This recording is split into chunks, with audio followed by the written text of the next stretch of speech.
किसान भाइयों नमस्कार। स्वागत है आपका हमारे YouTube चैनल धाकड़ एग्रीकल्चर में।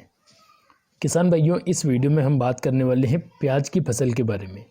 प्याज की फसल में पहला खाद कब डालना चाहिए और पहले खाद में हमें कौन कौन से खाद प्याज की फसल में डालना चाहिए, इसके बारे में आज के इस वीडियो में हम पूरी डिटेल के साथ में आपको जानकारी देने वाले हैं। किसान भाइयों, अगर आप प्याज की खेती करते हैं तो उसमें कई प्रकार के खाद आप डालते हैं, लेकिन आपको यह जानकारी होना चाहिए कि आपको कौन से समय पर कौन सा खाद अपनी प्याज की फसल में डालना चाहिए।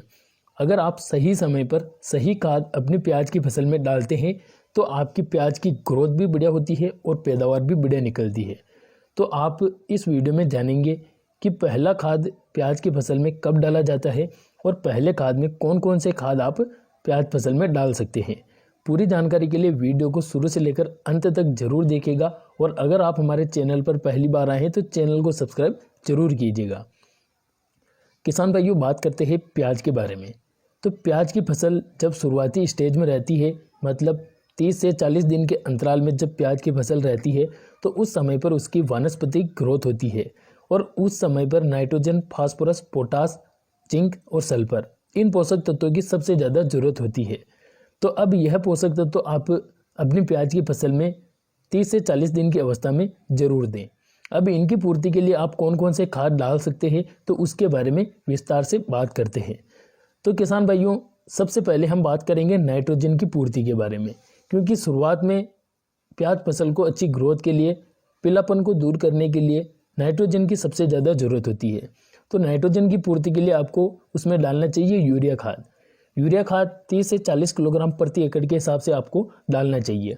उसमें उपस्थित नाइट्रोजन प्याज फसल में क्लोरोफिल की मात्रा को बढ़ाती है और जो प्याज की पत्तियां पीली पड़ती है उन पत्तियों को फिर से हरी भरी कर देती है। अब यूरिया की बात हुई, यूरिया के साथ में आपको लेना है इफ्को कंपनी की सागरिका। किसान भाइयों, सागरिका में लगभग सभी प्रकार के पोषक तत्व, कार्बोहाइड्रेट, विटामिन, एंजाइम, सभी प्रकार के पोषक तत्व पाए जाते हैं जो आपकी प्याज फसल में हर एक स्थिति में उसको मजबूती देते हैं। पीलापन से लेकर उसकी जो रुकी हुई ग्रोथ होती है उस ग्रोथ को भी ठीक करते हैं, अच्छी ग्रोथ पर आपकी प्याज फसल को ला देते हैं और पीलापन को दूर कर देते हैं, जड़ों का काफ़ी अच्छी तरीके से विकास कर देते हैं। तो आपको इफ्को कंपनी की सागरिका 10 किलोग्राम प्रति एकड़ के हिसाब से लेना चाहिए। इनके साथ में लेना है आपको 2 किलोग्राम ह्यूमिक एसिड। किसान भाइयों, ह्यूमिक एसिड खास तौर पर जड़ों के लिए आता है, तो आपको इनके साथ में 2 किलोग्राम प्रति एकड़ के हिसाब से ह्यूमिक एसिड भी लेना चाहिए। किसान भाइयों, अगर आप कुछ और ही इनके साथ में मिक्स करना चाहते हैं तो आप माइक्रोराइजा ले सकते हैं। अगर आप माइक्रोराइजा नहीं भी लेते हैं तो भी कोई दिक्कत नहीं है, पर अगर आप लेना चाहते हैं तो माइक्रोराइजा भी ले सकते हैं। माइक्रोराइजा और ह्यूमिक एसिड दोनों मिट्टी में जड़ों के विकास के लिए काम करती है, लेकिन अगर आप माइक्रोराइजा डालते हैं तो उससे आपको और बेहतर रिजल्ट मिलते हैं। तो आप 4 किलोग्राम प्रति एकड़ के हिसाब से माइक्रोराइजा भी ले सकते हैं। ह्यूमिक एसिड के बारे में अगर मैं बताऊं तो ह्यूमिक एसिड क्या करता है कि मिट्टी को भुरभुरी बनाता है और उसको थोड़ी जो है मुलायम बना देता है, जिससे जड़ें ज़मीन के अंदर ज़्यादा फैलती है और पौधे को ज़्यादा भोजन मिलता है। तो आप ये चीज़ें एक साथ में मिक्स कर सकते हैं। और अगर आपकी प्याज फसल में शुरुआत में जड़ों में कीड़े लग रहे हैं तो आप इनके साथ में बायर कंपनी का जो रिजेंट आता है फिप्रोनिल जिसमें पाया जाता है वो ले सकते हैं, या फिर आप कार्बोफ्यूरॉन भी इनके साथ में मिक्स कर सकते हैं।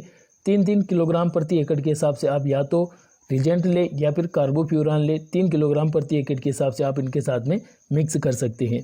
और ये खाद आप पहले डोज में ज़रूर डालिएगा, आपकी प्याज की फसल शुरुआत से ही काफ़ी अच्छी ग्रोथ पर चलने लग जाएगी। तो यह थी कुछ महत्वपूर्ण जानकारी। तो उम्मीद करता हूँ आपको ये वीडियो पसंद आया होगा। अगर आपको जानकारी पसंद आई है तो लाइक ज़रूर कीजिए और चैनल को सब्सक्राइब जरूर कीजिए, क्योंकि यह तो केवल पहले खाद के बारे में जानकारी थी। आने वाले समय में हम शुरुआत से लास्ट तक जो खाद डाले जाते हैं उनके बारे में आप तक जानकारियाँ पहुँचाते रहेंगे। मिलते हैं अगले वीडियो में, तब तक के लिए धन्यवाद। जय जवान जय किसान।